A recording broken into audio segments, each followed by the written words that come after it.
রওনা দিলাম সিলারি গাঁয়ের পথে। পাহাড়ে যেতে যেতে সুনীল গঙ্গোপাধ্যায়ের একটা কবিতা মনে পড়ে যাচ্ছে, যার কয়েকটা লাইন হলো এরকম: অনেক দিন থেকেই আমার একটা পাহাড় কেনার শখ, কিন্তু পাহাড়কে বিক্রি করে তা জানি না। যদি তার দেখা পেতাম, দামের জন্য আটকাতো না। আমার নিজস্ব একটা নদী আছে, সেটা দিয়ে দিতাম পাহাড়টার বদলে।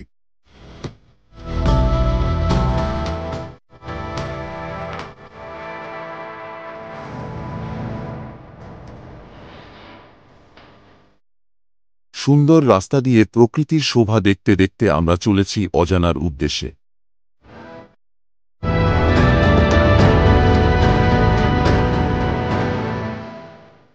এলোমেলো পাহাড়ি রাস্তা দিয়ে যেতে যেতে সিলারি গাঁ পৌঁছানোর আগেই পৌঁছে গেলাম দালাকচান ছোট মনস্ট্রিতে।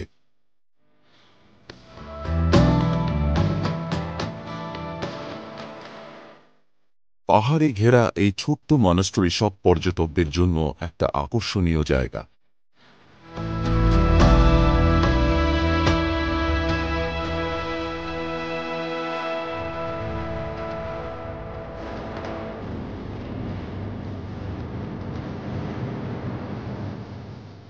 চারিদিকে রয়েছে সুন্দর মাউন্টেন ভিউ, লাল নীল সবুজ তিব্বতী ফ্ল্যাগ আর বিশাল সোনালী বুদ্ধ মূর্তি।